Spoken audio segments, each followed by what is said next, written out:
UFC 260, we have the rematch, Stipe Miocic versus Francis Ngannou 2. Biggest, baddest rematch according to the advertisement. We are Boxing MMA Picks. Of course, we're here to give you our UFC breakdown, UFC analysis, which fights to avoid, which fights are worth the value. Stick around to the end of the video as well. You might even get some favorite picks of ours. Of course, I go by the name of Harris. I am joined with Zan. And we're here to review an interesting UFC 260 card here today. Not too many fights on this one, only 10 confirmed fights on this card. Let's see if they fill it out throughout the remainder of the week. But what we're going to do, of course, is give you our analysis on the fights as we see them so far. So we have 5 fights on our prelim. We have 5 fights on our main card. Bit of a shorter card, but it's okay. We're here to still give you that valuable analysis. Let's get into our prelims and let's get into fight number 1. We have Azaitar versus Marc-André Barriault.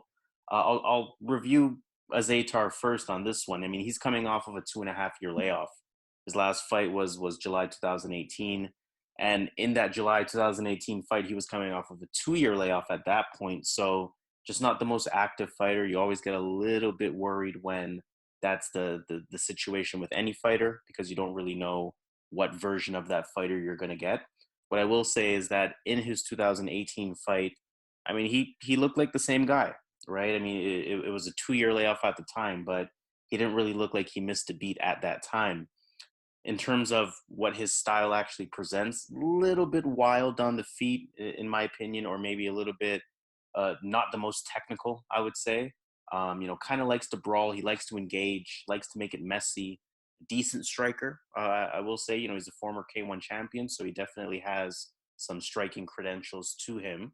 A lot of looping strikes out of him, a pretty constant pace as well, and a little bit of a ground game, right? So a good takedown defense, pretty good on the ground in general. I've seen him reverse positions. I've seen him keep you on the ground. I've seen him, have some ground and pound as well. Definitely, a pretty reliable ground game in terms of once he gets you down there. When I look at Marc-André Barriault, I mean, questionable fighter, right? I mean, he's 0-3 in the UFC.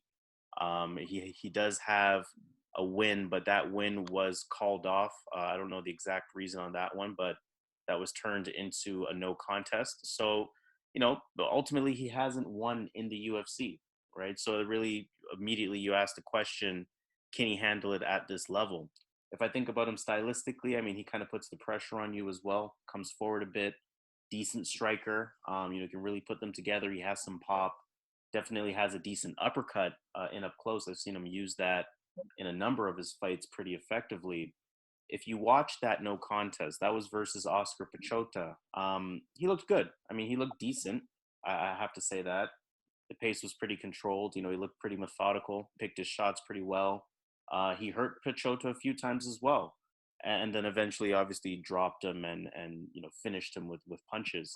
But if I were to kind of compare these two fighters, where does each person have the advantage? I have to think Marc-André Barriault has the stand-up advantage.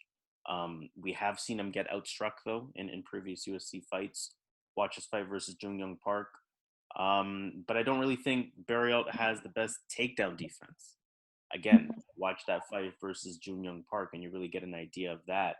Barriault, I've seen him struggle against fighters that have that ground game, that threaten the ground, that get those takedowns on him. They've all really been able to land that takedown on him.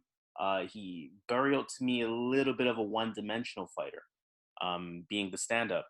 And I don't really feel like the stand-up is that amazing per se, right? But this is a hard fight because if it stays on the feet, I can see Barriault winning. I mean, I can see him kind of picking his shots, having that slightly more methodical style of stand-up, maybe just scoring more points versus Azaitar's style that just looks a little messier. But I have to say, I can't really depend on Marc-André Barriault to avoid being pressed on the cage or to avoid being taken down. We've seen it be the blueprint in each of his UFC losses, and Azaitar kind of has that game to him. He has those same tools. So not an easy fight by any means. but I'm going to go with Abu Azaitar on this one. For me, this is a really hard fight. Probably one of two fights on this card that I find really hard to call, and this is one of them. I see it a bit different though, in terms of how when we describe the fighters. I think that Marc-André Barriault does not have the better striking. I think that Abu Azaitar actually, if you look into him, he has a bit of a background. He has some Muay Thai fights. He's been in K1, so he's done kickboxing.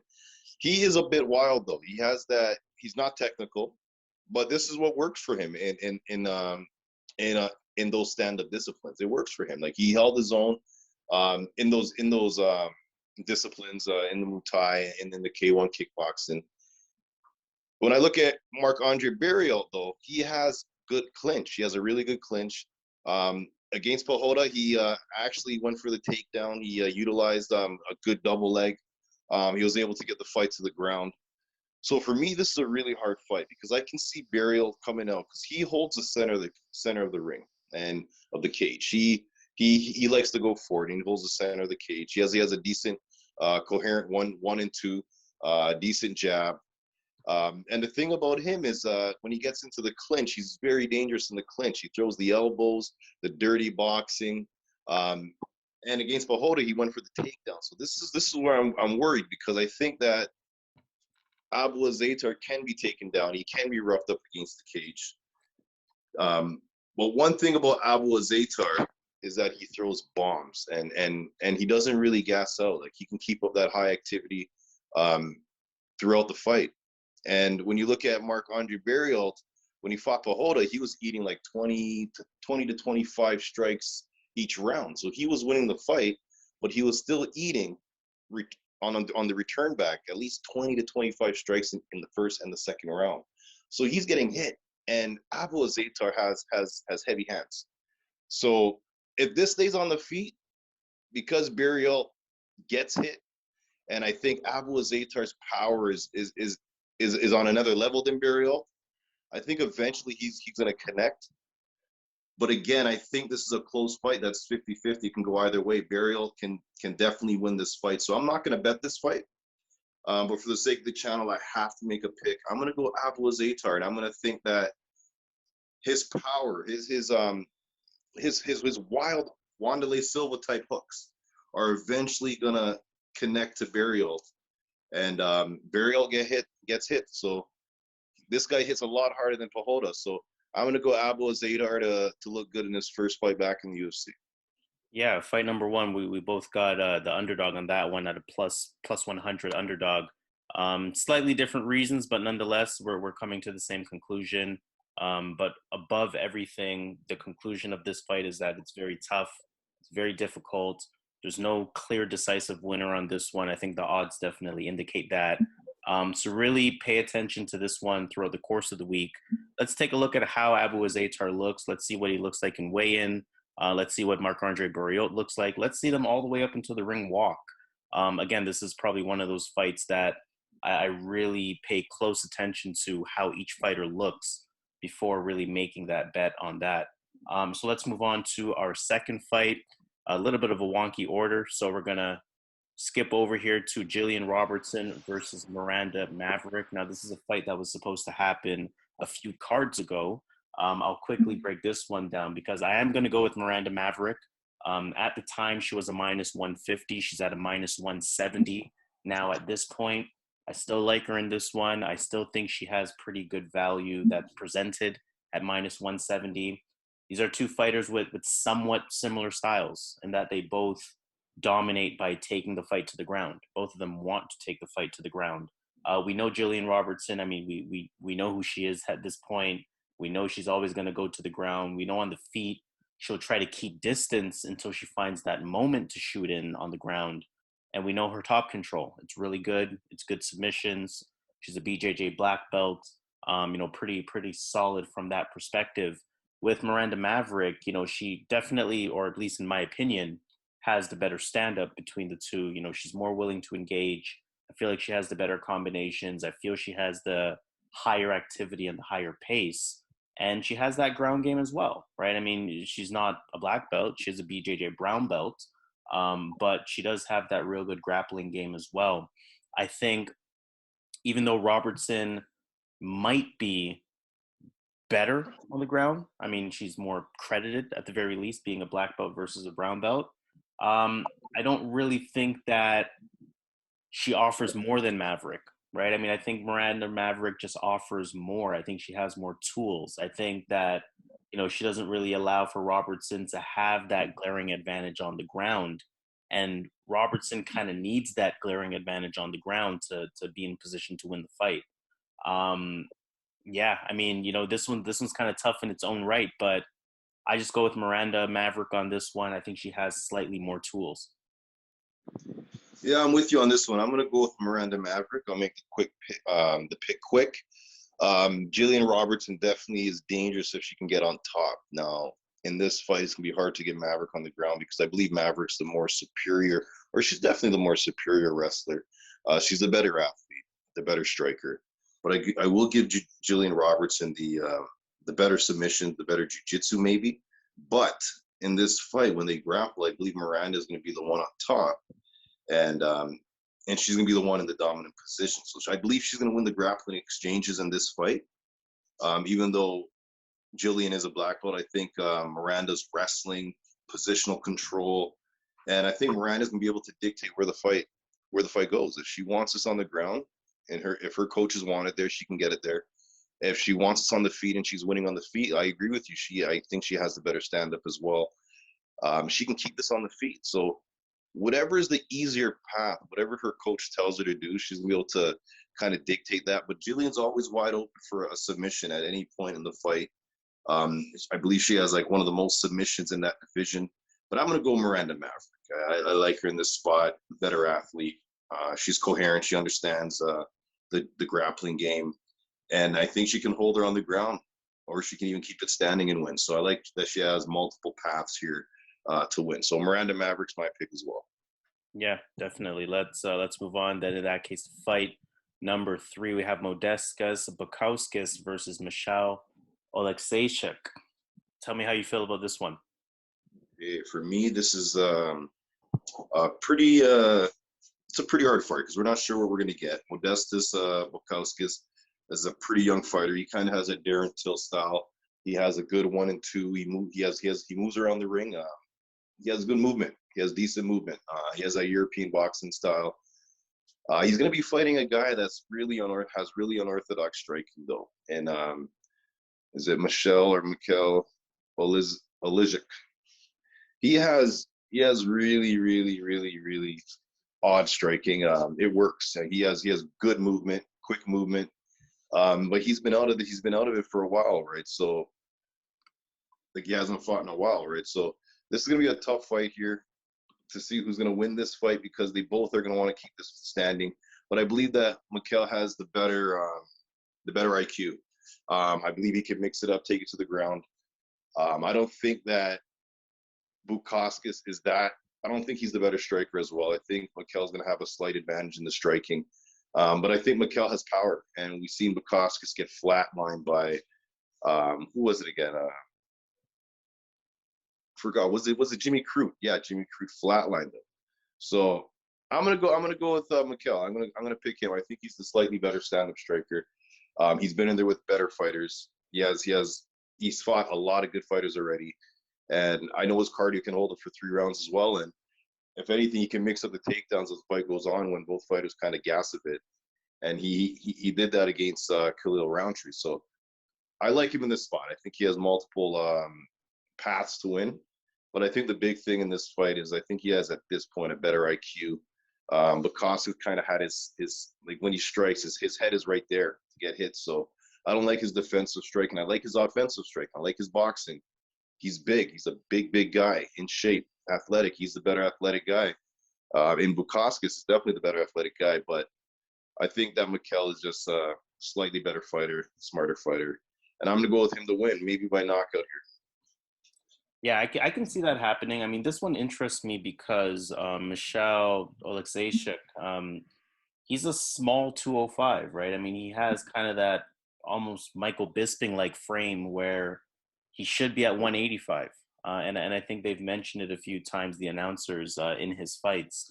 But like you said, somehow, some way, he still has pop as a 205 fighter. He definitely still has pop. He is a quick starter. You know, he comes with that pace right away. Very high-paced fighter. You know, he's coming forward at all times, and he's a southpaw. So that definitely throws a lot of people off. Watch a few fights early in the OSP fight, as well as in his fight versus Gian Vellante. Really likes that left straight to the body. It's right there. It's a classic punch that you would throw as a southpaw, and he definitely takes full advantage of that. But it's interesting that you mentioned his cardio, because I feel like with the pace that he provides, you know, he definitely slows down after round one, or at least in the later stages of the fight. Whereas with Bukauskas, I feel his tools are better equipped. Might not have the IQ advantage, and that might ultimately be the deciding factor here. But when I look at Bukauskas, he has good movement, a good lateral movement around the ring. So even though Michał is going to be sort of pressing forward, if Bukauskas can use that good lateral movement, you know, he could really stay out of his way. He's light on his feet. You know, he's the type of fighter that'll kind of hit you, get out the way, make you chase him, then kind of hit you again. And it's going to be interesting to see these two fighters fight. Who can implement their game plan better? You know, can Bukauskas use that movement effectively, or is Michał going to effectively cut off the ring? Somewhat of a leg-heavy attack from what I've seen from Bukauskas. You know, good long, quick jab. He'll double it up as well. And he's 1-1 in the UFC, right? I mean, his win, I'm not going to say it was questionable, but I will say it was questionable towards the end. Some interesting elbows to the head to end the fight ended up resulting in a win for him. Whereas his loss, to your point, he got knocked out, right, by Jimmy Crute. Jimmy Crute, I think, beat Michał by rear naked choke, if I'm not mistaken. So they both have lost Jimmy Crute. Something to keep in mind there. Bukauskas, to me, has a little bit of grappling. You know, I've seen fighters on top of him, and he's used positioning and grappling to sort of make his way back up. So that's going to be interesting to see if Michał gets him down. Is he going to have that ability to get back up, right? But what I noticed, actually, the biggest thing was I feel they have a cardio discrepancy. I feel Bukauskas has the better cardio here. We've seen him in he had a 5-round fight in Cage Warriors where, you know, 3 rounds he was kind of getting drawn against the cage, clinched, pressed against the cage, taken down a couple of times. But each time he was able to get up, each time he was able to sort of continue looking fresh. And although he was losing that fight possibly 3-0, in round 4, he ended up getting a knockout in that one. So, you know, has that heart, has the ability to keep going, won't mentally be defeated at the very least. And like I said, he has the tools. So it's going to be interesting to see, can the young fighter put the tools together? He's taller. He's the bigger fighter in terms of physically bigger. I think, again, Michal's going to pressure him, but Bukauskas can use that movement to be the more effective striker potentially in this fight. It's interesting. It's interesting. I am going to go with the underdog on this one, but I wouldn't say I'm confident in it. Again, Michał probably more effective. Bukauskas probably has better tools. So that's the way that I would analyze this fight. And I might be going against my gut here, but I'm going to go with the fighter that I feel just has the better tools to win this fight. So I'm going to go with Modestas Bukauskas on this one. Tough fight, though, nonetheless. Let's move on to fight number 4. In that case, we have Jared Gooden versus Abubakar Nurmagomedov. Sorry about that. I'll keep this one quick. I'm going with Nurmagomedov. I think, you know, Dagestani Sambo style wrestler. He's true to that Khabib style. Obviously, he has trained with Khabib for a very long time. You know, he'll get you down. He'll keep you down. Jared Gordon, I mean, we saw him versus Alan Jouban. Didn't look good. I mean, he's supposed to have decent striking, explosive one-punch power, supposed to be using his leg kicks and his combinations very well. Didn't really scare Jouban, though. I mean, he had Jouban maybe rocked once, but Jouban was faster, He was just more effective on the feet, and he was just a better fighter in that one. I think Nurmagomedov presents a much worse challenge for Jared Gooden. I mean, I think stylistically it's just a matchup nightmare for Gooden on this one. I think the moment Nurmagomedov gets him on the ground, at the very least, the round is over, if not the fight. So I'll keep it quick. I'm going with Nurmagomedov. I feel pretty good about this pick. Granted, he doesn't get blasted by Jared Gooden in the first few seconds. I think he's cruising to victory on this one.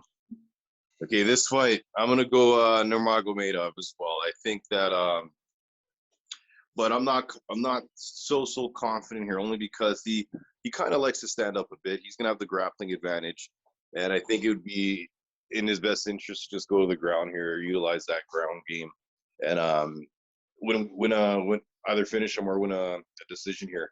Because Jared Gooden's in shape, he's physically strong, but he doesn't have that. He should be using his body for like grappling but he doesn't. He likes to strike, and he's a really, really strong guy. If he was like a grappler first guy, if he was really good at grappling with that body, I think he'd be successful in these type of fights. But in this fight, he doesn't grapple, and that's where there's a big advantage for Nurmagomedov. So yeah, I like Nurmagomedov in this fight. He should win unless a flash knockout. But remember, this guy Nurmagomedov, he gets losses, man. He's not like Khabib in any way, right? So, but I'm still gonna go Nurmagomedov here. I think the ground game, the grappling, the advantage is too sizable. So Nurmagomedov is my pick. Yeah, and for an advantage that sizable, I mean, to your point, likes to stand up a bit to his disadvantage in some ways. But to have that much of an advantage on the ground, minus 220 is not looking too bad on that. Again, pay real close attention to how these fighters look good and should look good physically. Let's just kind of pay closer attention to that one and see, is Nurmagomedov going to be that sort of, heavier favorite for a reason, or is there going to be some underdog value in Gooden? I don't see that happening on the side of Gooden. So yeah, let's go with Nurmagomedov on that one. And to quickly round up the prelims, we have Jessica Penne versus Hannah Goldy. Talk me through this one. All right, man. Remember I said there was 2 fights on this card that were the hard ones? This is the second one. Like this fight, I have no idea. Penne's been out for like 4 years, I believe. I'm not sure what I'm going to get from her. From Goldy, I wasn't really impressed. I'm not really impressed with her game. Yes, she's a really good athlete. Yes, she's in shape. Yes, she's strong. But I don't like her striking. I don't like her grappling. There's not much I like about her. So, but then Penne has been out for so long. So this literally is a coin flip. I don't know what I'm getting back from Jessica Penne. I do know that she trains with some really good fighters at Alliance MMA. I think Angela, what's her name again? Angela Lee. What's her name again? Angela Hill. What's her name? Angela Hill? Yeah, she trains at Angela Hill and all those girls. So there's a whole lot of girls there in and around that division that are prominent in the UFC. So she probably has been training the whole time, but I can't put a bet on that. So I'm going to put a bet on Goldy just because she's been more active. She's going to be the stronger girl in there. I'm not sure how this fight's going to go. Penne could win this fight. I'm not betting this fight. But I have to make a pick. I'm going to go Hannah Goldy being the more active fighter. Yeah. And younger fighter. To echo what you're saying, I know for sure I'm not betting on this. I wouldn't really advise anyone to bet on this, to be completely honest with you. But to your point, I mean, Jessica Penne's 38 years old. Hannah Goldy's 28 years old, right? Hannah Goldy has fought at 125 in the past. Penne has stuck to 115, despite Penne being the taller fighter, definitely the longer fighter with a huge 6-inch reach advantage. Goldy could or should be the stronger fighter in this one, right? But to your point, I mean, both fighters don't really offer me much. Penne's stand-up is pretty basic. I mean, she's long. She'll use that reach advantage for sure, but doesn't really have the best striking defense. She kind of throws one punch at a time. She's not really the quickest, especially for the 115-pound division. Doesn't really throw any meaningful combinations either. Again, like I said, it's kind of one at a time. I did see a decent clinch out of her, which was interesting. Decent clinch. You watch her fight versus Joanna Jędrzejczyk. She had some moments where she had Joanna controlled on the cage, threatened her with a takedown. Obviously, Joanna pieced her up in the meantime. But just to analyze that part of it was interesting to see that be potentially a tool for her. But again, that was 4 years ago. Does she still have that at 38? I don't know. With Hannah Goldy, I mean, pretty balanced striker, pretty patient striker. A lot of leg kicks with that lead leg, especially. She has some pop with the right hook as well, so that's something that I'm going to be looking for. She fights from the outside, and she fights at a distance despite being a shorter fighter. She'll set up some decent combinations, but like we saw in that Miranda Granger fight, it is possible to outstrike her. I don't expect Jessica Penne to outstrike her. I do think Hannah will just kind of piece her up in a relatively boring fight. I think the only pick that I would make on this one is possibly this fight going to decision. I don't see either fighter stopping the other one in any way. I think it's going to be a somewhat boring fight. Piece them up. Hannah Goldy probably wins the points on this one, 2-1, maybe 3-0. Penne, like I said, she's on a 3-fight losing streak. Granted, they were quality opponents. Carla Esparza, Joanna Jędrzejczyk, Jessica Andrade, quality opponents. Danielle Taylor, she lost to as well. And her win, she's 1-4 in her last 5, right? Her win versus Randa Marcos, that was a split decision. So she could very well be 0-5, right? Not an easy fight by any means. Like I said, like I keep saying, neither fighter presents a dominating style, but again, younger fighter, the fighter potentially with the better striking tools. I'm going to go with Hannah Goldy on this one. There might be some value there at -120, but neither fighter showing me anything at all to feel confident in them. But to make a pick, of course, for the channel at Boxing MMA Picks, you put a gun to my head, I'm going to go with Hannah Goldy for the win. Let's end our prelims by taking this to Vegas. Really short prelim card with only 5 fights. Why don't we kind of talk about maybe a favorite or two that we like, and then we'll get into an underdog or two that we like. I'll start with kind of a favorite on this one. I feel pretty decent about Miranda Maverick. -170, like I said, presenting some pretty decent odds. I just think she's a better version of Gillian Robertson, and she's going to stop Gillian Robertson from doing what she wants to do. So Miranda Maverick is probably my favorite pick on this prelim. Well, a lot of these I have to take Abubakar and Nurmagomedov. I have to pick that. Out of these ones, yeah, because these fights I feel are pretty tough. But I like Abubakar with that big grappling advantage to get that done.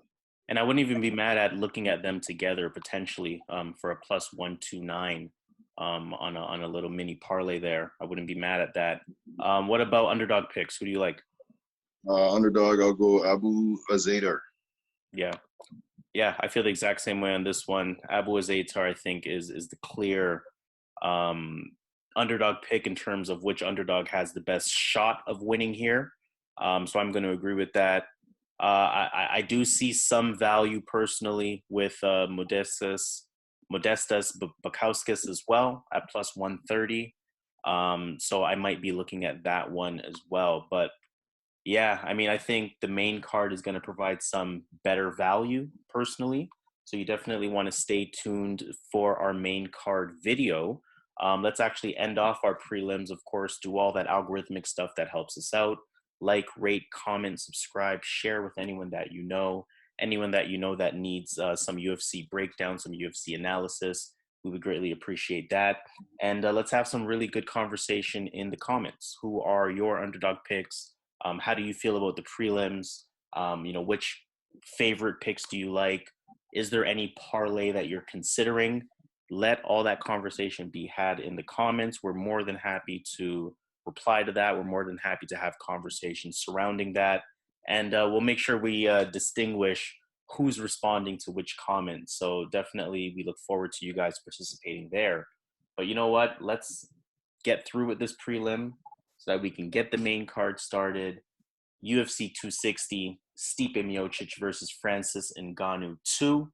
We are Boxing MMA Picks. I go by Harris. He goes by Zan.